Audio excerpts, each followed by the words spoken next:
adalah unsur periode ketiga. Yuk kita mulai. Apa aja sih unsur periode ketiga itu? Oke, teman-teman harus hafal anggota dari unsur periode ketiga itu adalah yaitu Na, Mg, Al, kemudian adalah Si, P, ya, kemudian adalah S, kemudian ada Cl, kemudian ada namanya Ar. Oke, ini adalah anggotanya. Nomor atomnya harus hafal juga. Ini 11, 12, 13, 14, 15, 16, 17, 18. Supaya hafal, tak buatkan trik asiknya untuk menghafalkan, yaitu ini adalah nanti. Nanti minggu, Ali siap pergi sama calon artis. Jadi nanti minggu Ali siap pergi sama calon artis. Perlu diketahui Na sampai Al ini itu sifatnya adalah logam. Ingat-ingat ya, logam. Kemudian Si itu ternyata adalah metaloid. Apa metaloid? Itu semi logam. Artinya nanti bisa logam, bisa non logam. Kemudian P sampai ke Cl ini itu adalah non logam. Untuk Ar adalah merupakan gas mulia. Kemudian sifat berikutnya, ingat, semakin ke kiri, sampai ini ya, logam itu cenderungnya reduktor semakin kuat.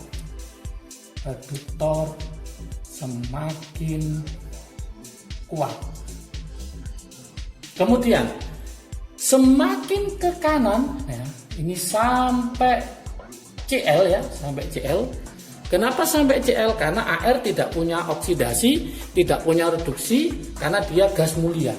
Jadi sudah mulia. Yang ini adalah oksidator semakin kuat. Berarti dalam periode ketiga, semakin ke kiri, reduktor semakin kuat. Semakin ke kanan, oksidatornya semakin kuat. Kalau bingung lagi, ini ada huruf konsonan. Konsonan itu ke kiri, vokal itu ke kanan. Berikutnya, sifat basa. Saya mulai dari Mg sampai Mg ya. Ini basa semakin kuat.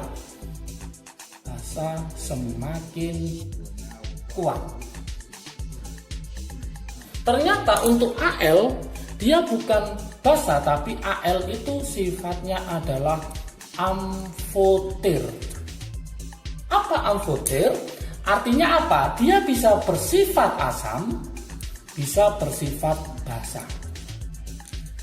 Semakin ke kanan sampai Cl, ya nggak sampai Ar. Kenapa? Lagi-lagi Ar adalah gas mulia, nggak punya asam, nggak punya basa.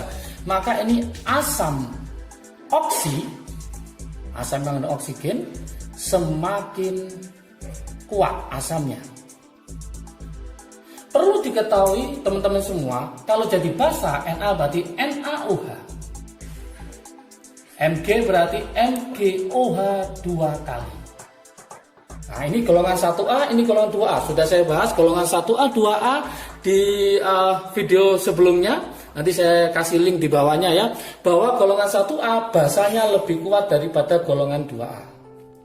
Untuk Si asamnya adalah H2SiO3, namanya adalah asam silikat. Untuk P adalah H3PO4, namanya adalah asam fosfat. Untuk S adalah H2SO4, berarti asam sulfat. Untuk Cl adalah HClO4, yaitu asam perklorat. Inilah asam terkuat ya, dalam lingkup asam oksi periode ketiga, yaitu asam perklorat.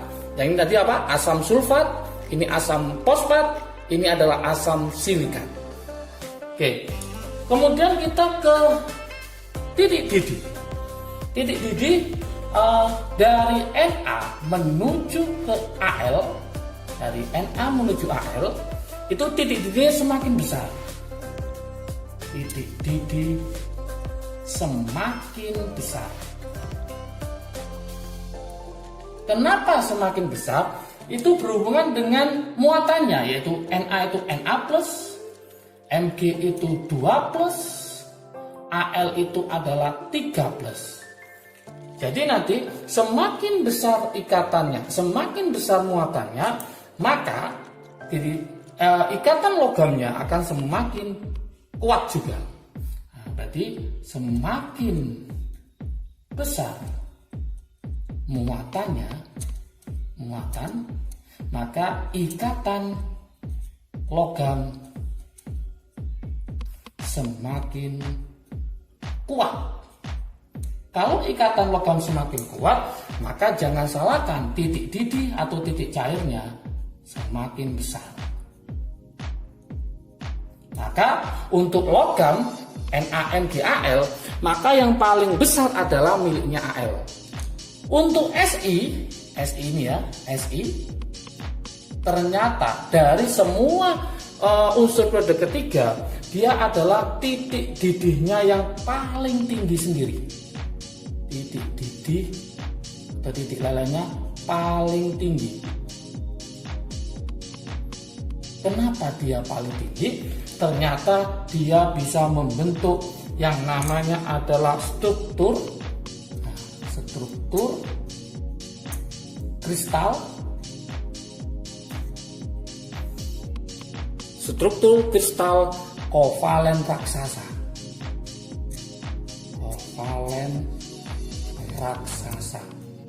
Sehingga membutuhkan suhu yang sangat tinggi untuk memutuskan ikatan kovalen raksasa, maka titik didihnya paling tinggi sendiri.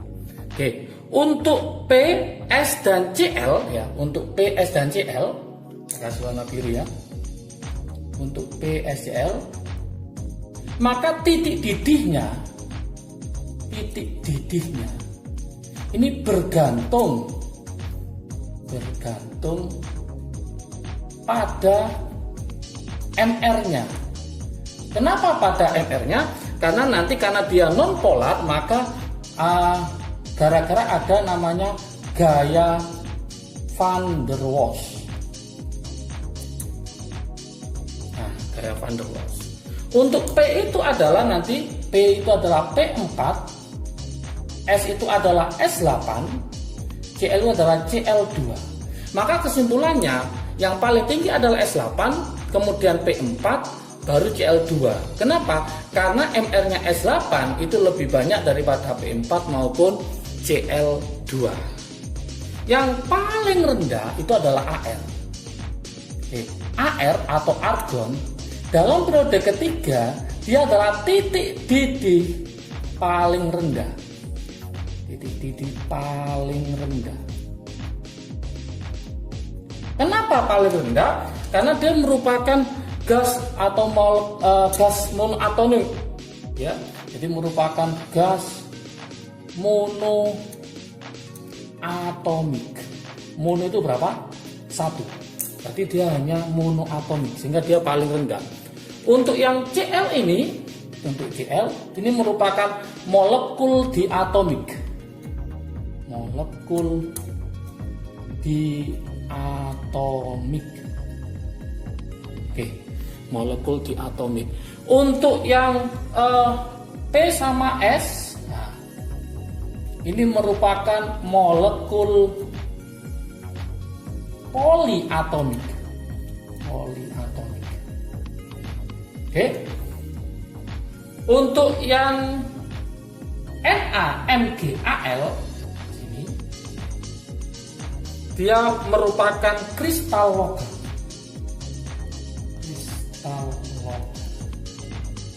Oke. Jadi kesimpulannya di sini, siapakah yang paling tinggi titik-titiknya? Jawabannya adalah Si. Kenapa? Karena dia paling tinggi karena membentuk suatu kristal logam atau kristal kovalen raksasa. Yang paling rendah adalah Ar karena dia merupakan gas monoatomik. Oke. Kemudian semakin ke kanan ya, semakin ke kanan sampai Cl ya. Ternyata biloknya semakin tinggi ya. Semakin tinggi bilangan oksidasinya. Semakin tinggi bilangan oksidasinya atau namanya adalah bilok. Oke, kita mulai. Na itu +1, Mg +2 karena golongan 2A, Al +3, Si kita masukkan ke rumus ini, berarti ini -6, ini +2, berarti ini +4, yang ini nanti +5, +6, +7. Artinya apa? Semakin tinggi ke sebelah kanan maka semakin tinggi bilangan oksidasinya. Jadi kalau ada pertanyaan bagaimana bilangan oksidasi unsur periode ketiga, semakin ke kanan bilangan oksidasinya semakin tinggi. Oke, kita lanjutkan sekarang mengenai grafik energi ionisasi periode ketiga. Saya tulis di sini ya, yaitu apa? Grafik energi ionisasi periode ketiga. Oke. Gimana grafiknya? Nah, ini ada trik asiknya untuk menghafalkan ya. Hafalnya gini. Ingat-ingat trik asiknya. Naik, turun, naik, naik, turun, naik, naik. Nah, gitu. Tak ulang lagi ya. Naik, turun, naik, naik, turun, naik, naik. Nah, supaya nanti hafal ya kalau ada soalnya. Lah, ini ada nanti, Na, minggu, Ali, siap, pergi, sama, calon, artis. Oke, masih ingat Ar itu yang paling tinggi. Kenapa? Karena dia adalah gas mulia. Gas mulia sangat stabil. Ya, sangat stabil. Oke, sehingga energi ionisasinya paling tinggi. Paling tinggi. Oke. Karena konfigurasinya stabil. Pertanyaannya sekarang, harusnya energi ionisasi dari sebelah kiri ke sebelah kanan semakin ke kanan, maka dia semakin besar. Artinya dia berupa garis lurus seperti ini, seret gini. Kenapa ini kok naik turun, kemudian naik naik turun?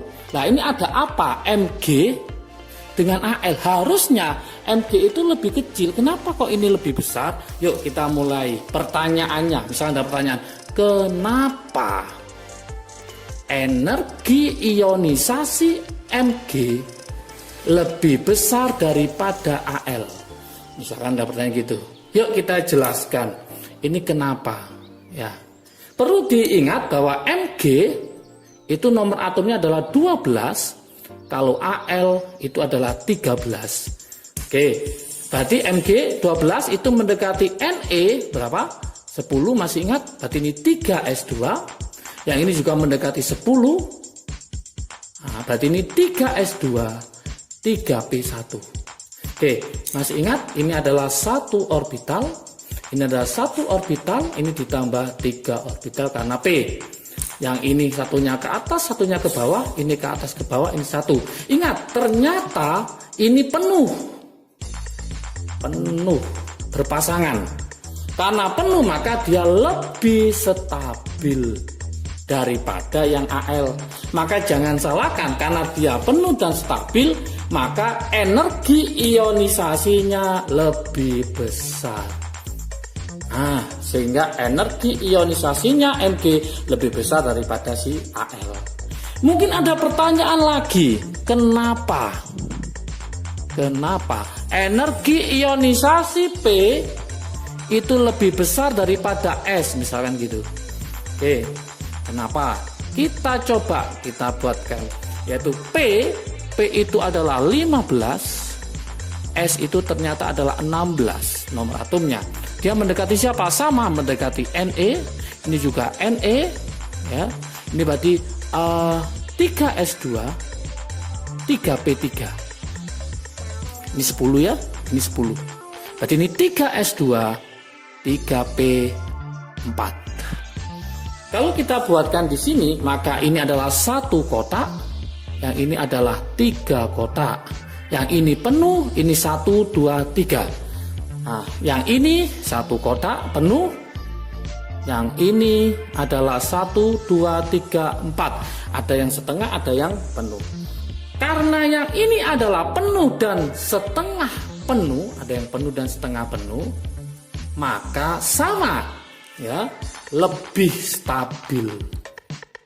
Karena lebih stabil, maka energi ionisasinya itu lebih besar, sehingga P di atasnya S. Oke, ini adalah grafik energi ionisasi periode ketiga. Kemudian ada lagi namanya nanti yang harus paham, yaitu ada kemiripan diagonal. Kemiripan diagonal. Ini sering juga keluar. Namanya diagonal itu berarti miring ya.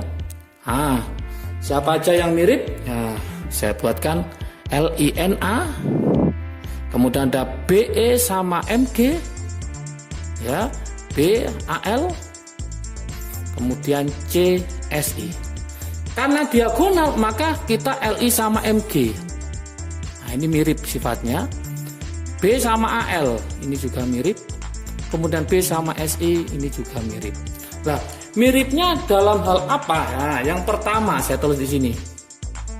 LI dan MG itu mirip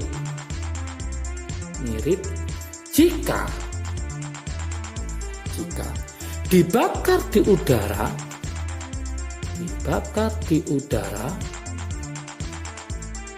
menghasilkan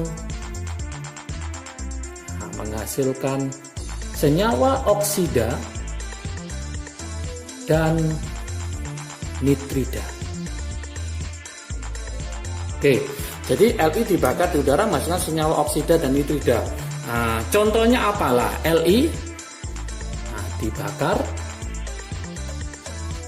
hasilnya adalah Li2O dan Li3N. Untuk Mg dibakar sama menghasilkan oksida, yaitu apa? MgO ditambah Mg3N2. Ini juga sudah kita bahas di golongan alkali dan alkali tanah. Silakan nanti dicek di video sebelumnya, nanti akan saya kasihkan di link deskripsi di bawahnya ya. Kemudian Li dan Mg sudah oke. Sekarang kita lanjutkan. Ternyata Be dan Al ini juga mirip. Kenapa mirip? Karena dia bersifat amfoter.